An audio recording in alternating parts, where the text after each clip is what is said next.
ಅದಾದ ಬಳಿಕ 64ನೇ ಸರ್ಗವನ್ನು ನಾವು ಶ್ರವಣ ಮಾಡಬೇಕು. 64ನೇ ಸರ್ಗದಲ್ಲಿ ಹನುಮಂತ ಮೊದಲಾದಂಥ ಕಪಿಗಳು ಅಲ್ಲಿಂದ ಧಾವಿಸಿ ಕಿಷ್ಕಿಂಧೆಗೆ ಬಂದಂತಹ ವರ್ಣನೆ ಇದೆ. ಸುಗ್ರೀವೇಣೈವ ಮುಕ್ತಸ್ತು ಸೃಷ್ಟೋ ದಧಿಮುಖ ಕಪಿ ರಾಘವಂ ಲಕ್ಷ್ಮಣಂ ತೇವ ಸುಗ್ರೀವಂ ಚಾಭ್ಯವಾದಯತ್. ಅವ್ರು 3 ಗಂಟೆಗೆ ಆತ ನಮಸ್ಕಾರ ಮಾಡಿದ, ರಾಮ ಲಕ್ಷ್ಮಣ ಸುಗ್ರೀವರಿಗೆ. ಸ ಪ್ರಣಮ್ಯ ಚ ಸುಗ್ರೀವಂ ರಾಘವೌ ಚ ಮಹಾಬಲೌ ವಾನರೈ ಸಹಿತೈ ಶೂರೈ ದಿವಮೇವ ಉತ್ಪಪಾತಃ ಸ ಯಥೈವಾಗತಃ ಪೂರ್ವಂ ತಥೈವ ತ್ವರಿತಂ ಗತಃ ನೆಪತ್ಯ ಗಗನಾದ್ ಭೂಮೌ ತದ್ವನಂ ಪ್ರವಿವೇಶ. ಆಕಾಶದಲ್ಲೇ ಹಾರಿದ್ರು ಅವರೆಲ್ಲ, ಆ ಮಧುವನಕ್ಕೆ ಹಿಂದಿನಂತ ಪ್ರವೇಶ ಮಾಡಿದ್ರು. ಸಪ್ರವಿಷ್ಟೋ ಮಧುವನಂ ದದರ್ಶ ಹರಿಯೂಥಪಾನ್ ವಿಮದಾನುತ್ಥಿತಾನ್ ಸರ್ವಾನ್ ಮೇಹಮಾನಾನ್ ಮಧೂದಕಂ.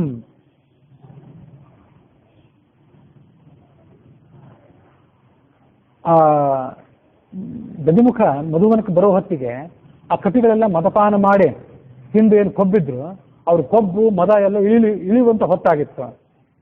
ಅವರಿಗೆ ಎಷ್ಟು ಮಧುಪಾನ ಮಾಡಿದ್ರಂದ್ರೆ ಮಾಡಿದಂಥ ಮಧುಪಾನವನ್ನು ಮೂತ್ರದ ಮೂಲಕ ಅವರು ವಿಸರ್ಜನೆ ಮಾಡ್ತಿದ್ರು. ಸಾಕಾಗಿತ್ತು ಅವರಿಗೆ. ಎಲ್ಲರೂ ಮತ್ತು ಕೂಡ ಇಳಿದಿತ್ತು. ಅವರನ್ನ ದಧಿಮುಖ ನೋಡಿ ಕೈಗಳನ್ನೆರಡನ್ನು ಮುಗಿದು ಅವರ ಸಮೀಪಕ್ಕೆ ಹೋದ. ಸತಾನುತಾಗಮದ್ವೀರೋ ಬದ್ಧ ಕರಪುಟಾಂಜಲಿಂ ಉವಾಚ ವಚನಂ ಶ್ಲಕ್ಷ್ಣಂ ಇದಂ ಹೃಷ್ಟವದಂಗದಂ ಸೌಮ್ಯ ರೋಷೋ ನ ಕರ್ತವ್ಯೋ ಯದೇಭಿರಭಿವಾರಿತಃ ಅಜ್ಞಾನಾದ್ ರಕ್ಷಿಭಿಕ್ರೋಧಾತ್ ಭವಂತಃ ಪ್ರತಿಷೇಧಿತಾಃ. ನಾವು ಹೇಳಿದಂತ ಯುವರಾಜನಿಗೆ, ಯಾಕಂದ್ರೆ ನಾಳೆ ಇವನೇ ಯುವರಾಜ ಆಗೋನು, ಇವನ ಕೃಪೆನೂ ಬೇಕಲ್ಲ ಅವರಿಗೆ. ಅದಕ್ಕಾಗಿ ನಮ್ಮ ಮೇಲೆ ನೀನೇನು ಸಿಟ್ಟು ಮಾಡ್ಕೊಳ್ಬೇಡ, ಅಜ್ಞಾನಿಗಳಾದಂತಹ ನಮ್ಮ ರಕ್ಷಕರು ನಿನ್ನ ಮಹತ್ವವನ್ನು ತಿಳ್ಕೊಳ್ಳದೆ ನಿನ್ನನ್ನು ತಡೆದರು, ಅದಕ್ಕಾಗಿ ನಮ್ಮ ಮೇಲೆ ಕ್ಷಮೆ ನೀನು ಕೊಡಬೇಕು ಅಂತ ಕೇಳ್ಕೊಂಡ ದಧಿಮುಖ. ಯುವರಾಜಸ್ತ್ವಮೀಶಶ್ಚ ವನಶ್ಚಾಶ್ಚ ಮಹಾಬಲ ಮೌಖ್ಯಾತ್ ಪೂರ್ವಂ ಕೃತೋ ದೋಷಃ ತಂ ಭವಾನ್ ಕ್ಷಂತುಮರ್ಹತಿ ಆಖ್ಯಾತಂ ಹಿ ಮಯಾ ಗತ್ವಾ ಪಿತೃವ್ಯಶ್ಚ ತ್ವಯಾನಘ ಇಹೋಪಯಾತಂ ಸರ್ವೇಷಾಂ ಏತೇಷಾಂ ವನಚಾರಿಣಾಂ ಸತ್ವದಾಗಮನಂ ಶುತ್ವಾ ಸಹೈಭಿರ್ಹರಿಯೂತಕೈಃ ಪ್ರಹೃಷ್ಟೋ ನತು ರುಷ್ಟೋಸೌ ವನಂ ಶುತ್ವಾ ಪ್ರದರ್ಶಿತಂ. ಈ ವನ ಎಲ್ಲ ಹಾಳಾಗಿದೆ ಅನ್ನೋ ಸಮಾಚಾರವನ್ನು ಕೇಳಿದ್ರು ಕೂಡ ಆ ಸುಗ್ರೀವನಿಗೆ ಬಹಳ ಸಂತೋಷ ಆಗಿದೆ. ಆತ ನಿಮ್ಮನ್ನೆಲ್ಲ ಸಾಧ್ಯ ಆದಷ್ಟು ಶೀಘ್ರವೇ ನೋಡಬೇಕು ಅಂತ ಅಪೇಕ್ಷೆ ಪಟ್ಟಿದ್ದಾನೆ. ಹಾಗಾಗಿ ನೀವು ಕೂಡಲೇ ಇಲ್ಲಿಂದ ಹೋಗಿ ಆತನನ್ನು ಭೇಟಿಯಾಗಿ. ಪ್ರಹೃಷ್ಟೋಮಾಂ ಪಿತೃವ್ಯಸ್ತೆ ಸುಗ್ರೀವೋ ವಾನರೇಶ್ವರಃ ಶೀಘ್ರಂ ಪ್ರೇಷಯ ಸರ್ವಾನ್ ಸ್ಥಾನ್ ಇತಿ ಹೋವಾಸ ಪಾರ್ಥಿವಃ ಶ್ರುತ್ವಾ ದಧಿಮುಖಸ್ಯೇದಂ ವಚನಂ ಶ್ಲಕ್ಷ್ಣಮಂಗದಃ ಅಬ್ರವೀತ್ತಾನ್ ಹರಿತ್ರೇಷ್ಠೋ ವಾಕ್ಯಂ ವಾಕ್ಯವಿಶಾರದಃ ಶಂಕೆ ಶ್ರುತೋಯಂ ವೃತ್ತಾಂತೋ ರಾಮೇಣ ಹರಿಯೂಥಪಾಃ ತತ್ಕ್ಷಮಂ ನೇಹನ ಸ್ಥಾತುಂ ಕೃತೆ ಕಾರ್ಯೇ ಪರಂತಪಾಃ ಪೀತ್ವಾ ಮಧು ಯಥಾಕಾಮಂ ದುಷ್ಟಾಂತಾ ವನಚಾರಿಣಃ ಕಿಂ ಶೇಷಂ ಗಮನಂ ತತ್ರ ಸುಗ್ರೀವೋ ಯತ್ರ ಮೇ ಗುರುಃ ಸರ್ವೇ ಯಥಾ ಮಾಂ ವಕ್ಷ್ಯಂತಿ ಸಮೇತ್ಯ ಹರಿಯೂಥಪಾಃ ತಥಾಸ್ಮಿ ಕರ್ತವ್ಯೇ ಭವದ್ಭಿಃ ಪರವಾನಹಂ ಜ್ಞಾಪಯಿತುಮೀಶೋಹಂ ಯುವರಾಜೋಸ್ಮಿ ಯದ್ಯಪಿ ಅಯುಕ್ತಂ ಕೃತಕರ್ಮಾಣೋ ಯೂಯಂ ದರ್ಶಯಿತು ಮಯಾ. ಆಮೇಲೆ ಆ ಅಂಗದ ಆ ದಧಿಮುಖನ ಮಾತನ್ನು ಕೇಳಿ ಹೀಗೆ ಮಾತಾಡಿದ. ಸೀತೆಯನ್ನು ಕಂಡು ಬಂದಿರುವಂತಹ ಸಮಾಚಾರ ರಾಮನಿಗೂ ಕೂಡ ತಿಳಿದಿದೆ, ರಾಮಲಕ್ಷ್ಮಣ ಸುಗ್ರೀವಾದಿಗಳಿಗೆ ತಿಳಿದಂತೆ ಕಾಣಿಸ್ತದೆ. ಅದಕ್ಕಾಗಿ ದಧಿಮುಖನು ಕೂಡ ಮೊದಲು ಇದ್ದಂತಹ ಕೋಪವನ್ನು ಪರಿತ್ಯಾಗ ಮಾಡಿ ಹಸನ್ಮುಖನಾಗಿ ನಮ್ಮ ಜೊತೆ ಮಾತಾಡ್ತಿದ್ದಾನೆ. ರಾಮನಿಗೆ ಸಮಾಚಾರ ಎಲ್ಲ ತಿಳಿದಿದೆ ಅಂದಮೇಲೆ ನಾವು ಇಲ್ಲಿ ಇನ್ನು ಹೆಚ್ಚು ಹೊತ್ತು ಇರಬಾರದು, ಸಾಧ್ಯ ಅಷ್ಟು ಕೂಡಲೇ ರಾಮಾದಿಗಳನ್ನು ಭೇಟಿ ಮಾಡೋಣ. ನಮಗೀಗ ಆದಂಥ ಆಯಾಸವೆಲ್ಲ ಪರಿಹಾರ ಆಗಿದೆ. ನಾವು ಹೊಸ ಹುರುಪಿನಿಂದ ಇನ್ನ ಕಿಷ್ಕಿಂಧೆ ಕಡೆಗೆ ಧಾವಿಸಬೇಕು. ನೀವೆಲ್ಲರೂ ಒಟ್ಟಾಗಿ ಏನು ಹೇಳ್ತೀರೋ ಅದರಂತೆ ನಾನು ಕೂಡ ನಡ್ಕೊಳ್ತೇನೆ. ನಾನು ಯುವರಾಜನೇ ಆಗಿದ್ರು ಕೂಡ ನಿಮಗೆ ಅಧೀನನ ನಾನು. ಅವನನ್ನು ಆ ಮಾತನ್ನು ಕೇಳಿ ಕಪಿನಾಯಕರಿಗೆಲ್ಲ ಬಹಳ ಸಂತೋಷ ಆಯಿತು. ಅವರು ಈ ಮುಂದಿನಂತೆ ಮಾತನಾಡಿದರು. ಧ್ರುವತಶ್ಚಾಂಗದಸ್ಯೇವಂ ಶ್ರುತ್ವಾ ವಚನಮವ್ಯಯಂ ಪ್ರಹೃಷ್ಟ ಮನಸೋ ವಾಕ್ಯಂ ಇದಂ ಊಚುರು ವನೌಕಸಃ ಏವಂ ವಕ್ಷ್ಯತಿ ಕೋ ರಾಜನ್ ತಪುಸ್ಸನ್ ವಾನರಶ್ರಭ ಐಶ್ವರ್ಯ ಮದಮತ್ತೋ ಹಿ ಸರ್ವೋಹಮಿತಿ ಮನ್ಯತೆ ತವಚೇದಂ ಸುಸದೃಶಂ ವಾಕ್ಯಂ ನಾನ್ಯಸ್ಯ ಕಸ್ಯಚಿತ್ ಸನ್ನತಿರ್ಹಿ ತವಾಖ್ಯಾತಿ ಭವಿಷ್ಯಚ್ಛುಭಯೋಗ್ಯತಾಂ ಸರ್ವೇ ವಯಮಪಿ ಪ್ರಾಪ್ತಾಃ ತತ್ರ ಗಂತುಂ ಕೃತಕ್ಷಣಾಃ ಸ ಯತ್ತ ಹರಿವೀರಾಣಾಂ ಸುಗ್ರೀವ ಪ್ರತಿರವ್ಯಯ ತ್ವಯಾ ಹಿ ಅನುಕ್ತೈ ಹರಿಭಿಃ ನೈವ ಶಕ್ಯಂ ಪದಾತ್ಪದಂ ಕ್ವಚಿದ್ ಗಂತುಂ ಹರಿಶ್ರೇಷ್ಠ ಭೂಯಃ ಸತ್ಯಮಿದಂ ತುತೆ ಯೂಯಂ ತು ವದತಾಂ ತೇಷಾಂ ಅಂಗದಃ ಪ್ರತ್ಯಭಾಷತ ಬಾಢಂ ಗಚ್ಛಾಮ ಇತ್ಯುಕ್ತ್ವಾ ಖಮುತ್ತೇತುರ್ ಮಹಾಬಲಾಹ. ಅಂಗದನ ಮಾತನ್ನು ಕೇಳಿ ಅವರೆಲ್ಲ ಒಪ್ಕೊಂಡ್ರು. ಅಂಗದನು ಕೂಡ ಅವರ ಸಮ್ಮತಿಯನ್ನು ಸ್ವೀಕಾರ ಮಾಡಿ ಎಲ್ಲವೂ ಕೂಡ ಒಟ್ಟಾಗಿ ಆಕಾಶಕ್ಕೆ ಹಾರಿದ್ರು ಪಕ್ಷಿಗಳಂತೆ. ಉತ್ಪತಂತಂ ಅನೂತ್ಪೇತುಃ ಸರ್ವೇ ತೇ ಹರಿಯೂಥಪಾಃ ಕೃತ್ವಾ ಕಾಶಂ ನಿರಾಕಾಶಂ ಯಂತ್ರೋಕ್ಷಿಪ್ತಾಃ ಇವಾಚಲಾಃ. ಯಂತ್ರದಲ್ಲಿ ಬಂದೂಕು ಫಿರಂಗಿ ಮೊದಲಾದ ಯಂತ್ರಗಳಲ್ಲಿ ದೊಡ್ಡ ದೊಡ್ಡ ಬಂಡೆ ಕಲ್ಲುಗಳನ್ನು ಹಾಕಿ ಆ ಯಂತ್ರಗಳಿಂದ ಅದನ್ನು ಚಿಮ್ಮಿದರೆ ಅದು ಎಷ್ಟು ವೇಗವಾಗಿ ಗುಂಡು ಮುಂದೆ ಹೋಗಬೇಕು ಅಷ್ಟು ವೇಗವಾಗಿ ಯಂತ್ರೋಕ್ಷಿಪ್ತಾಃ ಇವ ಅಚಲಾಹ. ಫಿರಂಗಿಯ ಬಾಯಿಗೆ ದೊಡ್ಡ ದೊಡ್ಡ ಪರ್ವತಗಳನ್ನು ತುಂಬಿ ಅವುಗಳನ್ನು ಉಡಾಯಿಸಿದರೆ ಆ ಪರ್ವತಗಳು ಎಷ್ಟು ವೇಗವಾಗಿ ಹಾರಬೇಕು ಹಾಗೆ ಇವರು ಕಪಿಗಳು ಹಾರಿದರು. ಅಂಗದಂ ಪುರತಃ ಕೃತ್ವಾ ಹನುಮಂತಂಚ ವಾನರಂ ತೇಂಬರಂ ಸಹಸೋತ್ಪತ್ಯ ವೇಗವಂತ ಪ್ಲವಂಗಮಾಹ ವಿನದಂತೋ ಮಹಾನಾದಂ ಘನ ವಾತೇರಿತ ಯಥಾ. ಅಂಗದೇ ಸಮನುಪ್ರಾಪ್ತೆ ಸುಗ್ರೀವೋ ವಾನರಾಧಿಪಃ ಉವಾಚ ಶೋಕೋಪಹತಂ ರಾಮಂ ಕಮಲಲೋಚನಂ ಸಮಾಶ್ರುತಿ ಭದ್ರಂ ತೇ ದೃಷ್ಟಾ ದೇವೀ ನ ಸಂಶಯಃ ನಾಗಂತುಮಿಹ ಶಕ್ಯಂ ತೈರತೀತೆ ಸಮಯೇ ಹೀನಃ. ಅಂಗದಾದಿಗಳು ದೂರದಲ್ಲಿ ಬರ್ತಿರೋ ಸುಗ್ರೀವನಿಗೆ ಕಾಣಿಸ್ತು. ಅದನ್ನು ಅವನು ನೋಡಿ ರಾಮನಿಗೆ ಹೇಳಿದ್ನಂತೆ, ರಾಮ ಲಕ್ಷ್ಮಣರೇ ಇನ್ನು ನಿಮ್ಮ ಶೋಕವನ್ನು ಬಿಟ್ಟುಬಿಡಿ, ಯಾಕಂದ್ರೆ ಅಂಗರಾದಿಗಳು ಬರ್ತಾ ಇರೋದು ನನಗೆ ಕಾಣಿಸ್ತಾ ಇದೆ.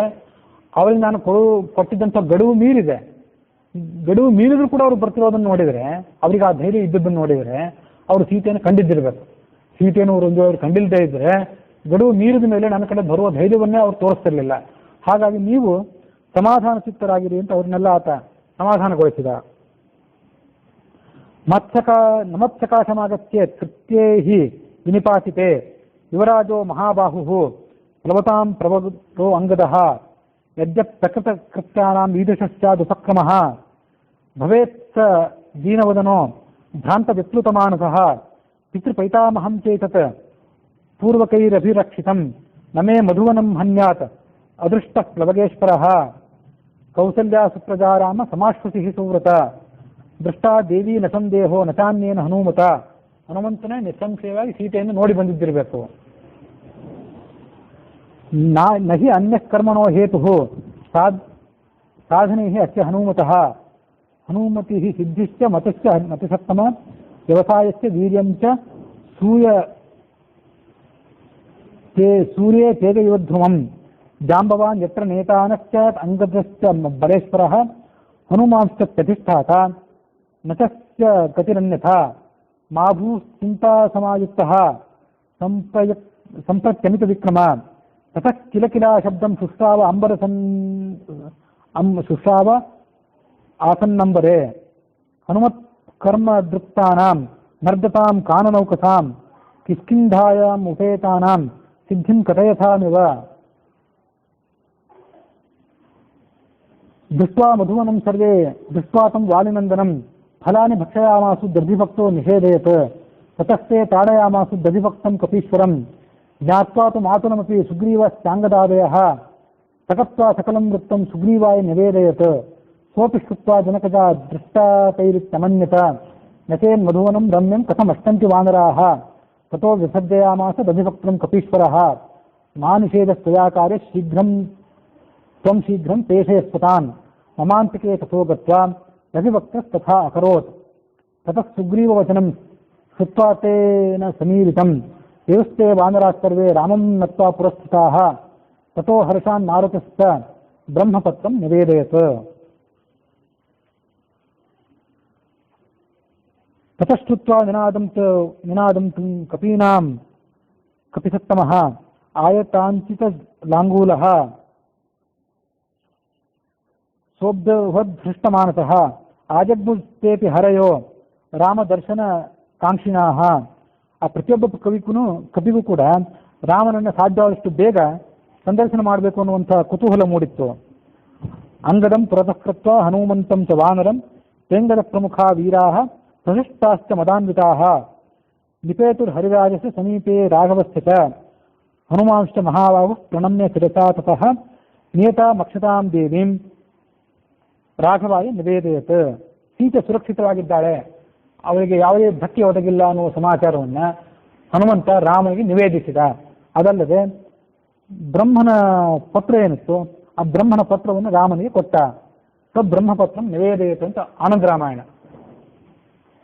ಹನುಮಂತ ಲಂಕಾನಗರಕ್ಕೆ ಬಂದು ಅಲ್ಲಿ ಏನು ಹಾವಳಿ ಮಾಡಿದ್ದ ಆ ಸಮಾಚಾರವನ್ನೆಲ್ಲ ಬ್ರಹ್ಮ ತನ್ನ ಒಂದು ಪತ್ರದಲ್ಲಿ ಒಕ್ಕಣಿಸಿ ಅದನ್ನು ರಾಮನಿಗೆ ತೆಗೆದುಕೊಂಡು ಹೋಗಿ ಕೊಡುವಂತ ಕೊಟ್ಟಿದ್ನಲ್ಲ, ಆ ಪತ್ರವನ್ನು ಹನುಮಂತ ರಾಮನಿಗೆ ಮುಟ್ಟಿಸಿದ. ದೃಷ್ಟಾ ದೇವೀತಿ ಹನುಮದ್ವದನಾದ ಅಮೃತೋಪಮಂ ಆಕರ್ಣ್ಯ ವಚನಂ ರಾಮೋ ಹರ್ಷಮಾಪ ಸಲಕ್ಷ್ಮಣಃ ನಿಶ್ಚಿತಾರ್ಥಸ್ತಸ್ಮಿನ್ ಸುಗ್ರೀವಃ ಪವನಾತ್ಮದೆ ಲಕ್ಷಣ ಪ್ರೀತಿಮಾನ್ ಪ್ರೀತಂ ಬಹುಮಾನಾದ್ ಅವೈಕ್ಷತ ಪ್ರೀತ್ಯಾ ಚ ರಮಮಾನೋಥ ರಾಘವ ಪರವೀರಃ ಬಹುಮಾನೇನ ಮಹತ ಹನುಮಂತಂ ಅವೈಕ್ಷತ. ರಾಮನಿಗೆ ಆಗಿದ್ದಂತಹ ಕೆಲಸವನ್ನು ಗಮನಿಸಿ ಬಹಳ ಸಂತೋಷ ಆಯಿತು. ಆತ ಈ ಮುಂದಿನಂತೆ ಹನುಮಂತನನ್ನು ಕುರಿತು ಮಾತನಾಡಿದ.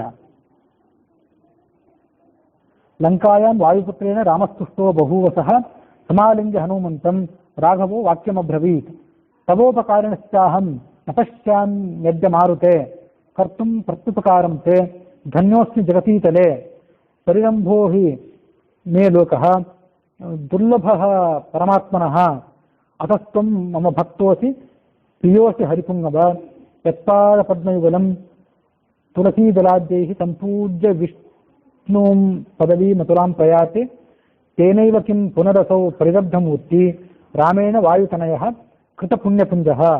ಆನಂದ ರಾಮಾಯಣ ಹೇಳುವಂತೆ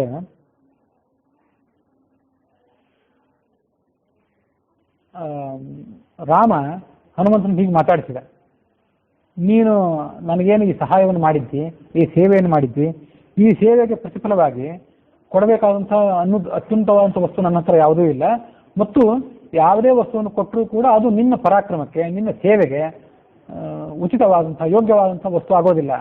ಹಾಗಾಗಿ ಪರಮಾತ್ಮನಾದಂತಹ ನನ್ನ ಆಲಿಂಗನ ಏನಿದೆ ಇದು ಬೇರೆಯವರಿಗೆ ದುರ್ಲಭ, ಆ ಆಲಿಂಗನವನ್ನು ನಿನಗೆ ಕೊಡ್ತೇನೆ ಅಂತ ಹೇಳಿ ಆತನನ್ನು ಆಲಂಗಿಸಿಕೊಂಡ. ಯಾವ ಪರಮಾತ್ಮನ ಪಾದಕಮಲಗಳನ್ನು ಎಲ್ಲ ಯೋಗೀಶ್ವರರು ತುಳಸಿ ದಳ ಮೊದಲಾದಂಥ ದಳಗಳಿಂದ ಮತ್ತು ಅನೇಕ ಥರದ ಪುಷ್ಪಗಳಿಂದ ಅರ್ಚನೆ ಮಾಡ್ತಾರೋ, ಆ ಪರಮಾತ್ಮ ತನ್ನ ಶರೀರದಿಂದ ಆ ಹನುಮಂತನನ್ನು ಆಲಿಂಗನ ಮಾಡಿಕೊಂಡ. ರಾಮಂ ಸುರೇಶ್ವರ ಮಗಣ್ಯ ಗುಣಾಭಿರಾಮಂ ಸಂಪ್ರಾಪ್ಯ ಸರ್ವ ಕಪಿವೀರೈವರೈ ಸಮೇತಃ ಚೂಡಾಮಣಿಂ ಪವನತಃ ಪದಯೋರ್ನಿದಾಯ ಸರ್ವಾಂಗಕೈ ಪ್ರಣತಿಮಸ್ಯ ಚಕಾರ ಭಕ್ತ್ಯ. ಚೂಡಾಮಣಿಯನ್ನು ಕೊಟ್ಟನಂತೆ, ತಾತ್ಪರ್ಯ ಹೇಳುವಂತೆ ಕೊಟ್ಟು ಸರ್ವಾಂಗಕೈ ಪ್ರಣತಿಂ ತನ್ನ ಎಲ್ಲಾ ಅಂಗಗಳಿಂದಲೂ ರಾಮನಿಗೆ ನಮಸ್ಕಾರ ಮಾಡಿದ. ನಾವು 8 ಅಂಗಗಳಿಂದ ಪರಮಾತ್ಮ ನಮಸ್ಕಾರ ಮಾಡ್ಲಿಕ್ಕೆ ಪ್ರಯತ್ನ ಪಡ್ತೀವಿ, ಆತ ಸರ್ವಾಂಗಗಳಿಂದಲೂ ಎಲ್ಲ ಕರ್ಮೇಂದ್ರಿಯಗಳು, ಎಲ್ಲ ಜ್ಞಾನೇಂದ್ರಿಯಗಳು, ಆತನ ಬುದ್ಧಿ, ಆತ್ಮ ಇದೆಲ್ಲವೂ ಕೂಡ ಭಗವಂತನಿಗಾಗಿ ಮೀಸಲು. ಹಾಗಾಗಿ ಸರ್ವಾಂಗ ಕೈಹಿ ಎಲ್ಲ ಅಂಗಗಳಿಂದ ಪರಮಾತ್ಮನಿಗೆ ಆತ ಭಕ್ತಿಪೂರ್ವಕವಾಗಿ ನಮಸ್ಕರಿಸಿದ. ಹೀಗೆ ಹೇಳಿದಂಥ ಕಾಕಾಸುರ ವೃತ್ತಾಂತವನ್ನು ಕೂಡ ಆ ಹನುಮಂತ ರಾಮನಿಗೆ ನಿವೇದನೆ ಮಾಡಿಕೊಂಡ. ರಾಮೋಪಿ ನಾಣ್ಯದನುದಾತ ಮಮುಷ್ಯಯೋಗ್ಯಂ ಅತ್ಯಂತ ಭಕ್ತಿ ಭರಿತಸ್ಯ ವಿರಕ್ಷ ಕಿಂಚಿತ್. ಅತ್ಯಂತ ಭಕ್ತಿಪೂರ್ಣನಾದ ಹನುಮಂತನಿಗೆ ಕೊಡಬೇಕಾದಂಥ ಮತ್ತೇನು ವಸ್ತು ಇದೆ ಅಂತ ಆಲೋಚನೆ ಮಾಡಿ ರಾಮ ಸ್ವಾತ್ಮ ಪ್ರಧಾನಮಧಿಕಂ ಪವನಾತ್ಮದಸ್ಯ ಕುರ್ವನ್ ಸಮಾಸ್ತಿಸದಮಂ ಪರಮಾಭಿಷಕ್ತಃ. ರಾಮನ ಸಂತೋಷಕ್ಕೂ ಕೂಡ ಮೀರಿದಂತಾಗಿತ್ತು. ಅವನು ರಾಮ ಹನುಮಂತನಿಗೆ ತನ್ನ ಆತ್ಮವನ್ನೇ ಕೊಟ್ಟುಕೊಂಡು ಆತನನ್ನು ಆಲಿಂಗನ ಮಾಡಿಕೊಂಡ.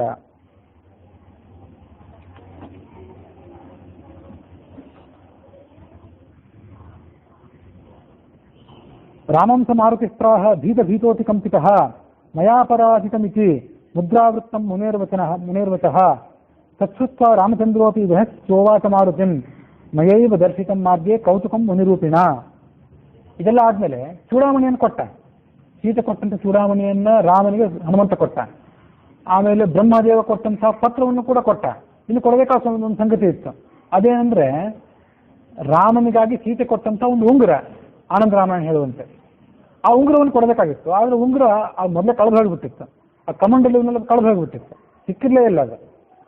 ಭೀತ ಅತಿ ಕಂಪಿತ, ಹನುಮಂತನಿಗೆ ಮೈಯಲ್ಲಿ ನಡುಕ ಉಂಟಾಯ್ತಂತೆ. ರಾಮನ ಎದುರಿಗೆ ಈ ಸಮಾಚಾರವನ್ನು ಹೇಳೋದು ಹೇಗೆ ಅಂತ ಭಯ ಬೇರೆ ಆಗಿತ್ತಂತೆ. ಮಯಾಪರಾಧಿತ, ನನಗೆ ಅಪರಾಧ ಆಯಿತು ಅಂತ ಹೇಳಿ ಆ ಸೀತೆ ಕೊಟ್ಟಂಥ ಉಂಗುರದ ಕಥೆಯನ್ನು ಹೇಳಿದ. ಮತ್ತು ಮುನಿ ಹೇಳಿದಂಥ ಅನೇಕ ಕಲ್ಪಗಳಲ್ಲಿ ಕಥೆ ನಡೆದಿತ್ತು ಅನ್ನೋದನ್ನು ಕೂಡ ಹೇಳಿದ.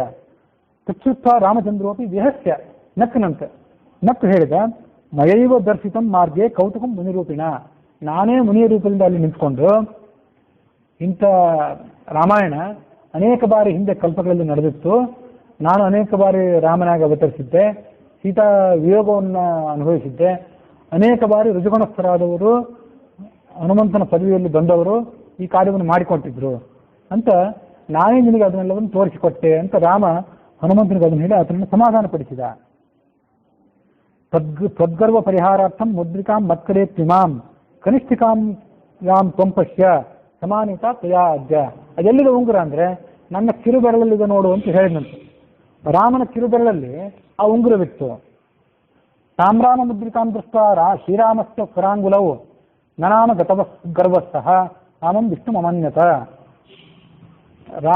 ಅವನ ಗರ್ವ ಮತ್ತೊಮ್ಮೆ ಪರಿಹಾರ ಆಯಿತು. ಹನುಮಂತನ ಗರ್ವ ರಾಮನನ್ನ ಆತ ನಮಸ್ಕರಿಸಿದ. ವಿಷ್ಣು ಅಮನ್ಯತ, ಇವನೇ ವಿಷ್ಣುವಿನ ಅವತಾರ, ವಿಷ್ಣುವೇ ರಾಮನಾಗಿ ಅವತರಿಸಿದ್ದು ಅಂತ ತಿಳಿದುಕೊಂಡ. ಹೊಸದಾಗಿ ತಿಳ್ಕೊಂಡದ್ದಲ್ಲ, ತಿಳ್ಕೊಂಡದ್ದನ್ನು ಮತ್ತೊಮ್ಮೆ ಅನುಸಂಧಾನ ಮಾಡಿಕೊಂಡ. ಮಯತ್ಯಶ್ಚೈವ ಕೃಪೆಯ ಪೌರುಷಂ ಚೇತ್ಯಮನ್ಯತ ಇವಂ ಗಿರೀಂದ್ರದೇ ಪ್ರೋಕ್ತಂ ಚರಿತಂ ಸುಂದರಾಭಿತಂ.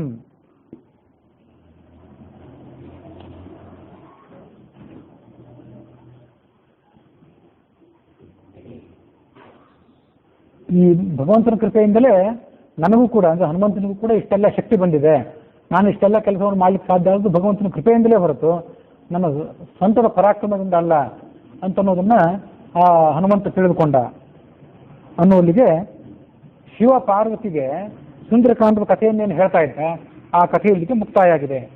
ಇವಂ ಗಿರೀಂದ್ರಜೆ, ಹಿಮಾಲಯನ ಮಗಳಾದ ಪಾರ್ವತಿಯೇ, ನಾನು ನಿಮಗೇನು ಕಥೆ ಹೇಳ್ತಿದ್ದೇನೆ ಸುಂದರಕಾಂಡ ಅನ್ನುವಂಥ ಕಥೆ, ಆ ಕಥೆ ಇಲ್ಲಿಗೆ ಮುಕ್ತಾಯ ಆಗಿದೆ. ರಾಮಾರ್ಥಂ ವಾಯುಪುತ್ರೇಣ ಕೃತಂ ಸರ್ವಾರ್ಥದಾಯಕಂ. ಇದು ಶ್ರವಣ ಮಾಡುವವರಿಗೆ ಮತ್ತು ಪ್ರವಚನ ಮಾಡುವವರಿಗೂ ಕೂಡ ಎಲ್ಲ ಅಭೀಷ್ಟಗಳನ್ನು ಕೂಡ ಕೊಡುವಂಥದ್ದು. ಇತಿ ಶ್ರೀ ಶತಕೋಟಿ ರಾಮಚರಿತಾಂತರ್ಗತೆ, ರಾಮನ ಚರಿತ್ರೆ 100 ಕೋಟಿ ಶ್ಲೋಕ ರೂಪವಾಗಿದೆ. ಅದರಲ್ಲಿ ಈ ವಾಲ್ಮೀಕಿ ರಾಮಾಯಣ, ಆನಂದ ರಾಮಾಯಣ, ಅಧ್ಯಾತ್ಮ ರಾಮಾಯಣ, ಸತ್ವ ಸಂಗ್ರಹ ರಾಮಾಯಣ ಇತ್ಯಾದಿ ಕೆಲವು ಶತಕೋಟಿ ರಾಮಚರಿತಾಂತರ್ಗತೆ ಶ್ರೀಮದ್ ಆನಂದ ರಾಮಾಯಣೆ ವಾಲ್ಮೀಕಿಯೇ ಸಾರಕಾಂಡದಲ್ಲಿ ಸುಂದರಕಾಂಡ ಕಥಾಭಾಗ, ಅದು ಸೀತಾಶುದ್ಧಿ, ಶುದ್ಧಿಯೇ ಶುದ್ಧಿ ಅಂತ ಮೂಲ ಸಂಸ್ಕೃತ ಶಬ್ದ, ಅದು ಸುದ್ದಿ ಅನ್ನುವಂಥ ಕನ್ನಡದ ರೂಪವಾಗಿ ಪರಿಣಾಮ ಹೊಂದಿತ್ತು. ಇಂಥ ಕೆಲವು ಅಪರೂಪದ ಶಬ್ದಗಳು ಇಡೀ ವಾಲ್ಮೀಕಿ ರಾಮಾಯಣದಲ್ಲಿ ಸಂಸ್ಕೃತ ಸಾಹಿತ್ಯದಲ್ಲಿ ಬೇರೆ ಕಡೆ ಕಂಡು ಬರೋದಿಲ್ಲ.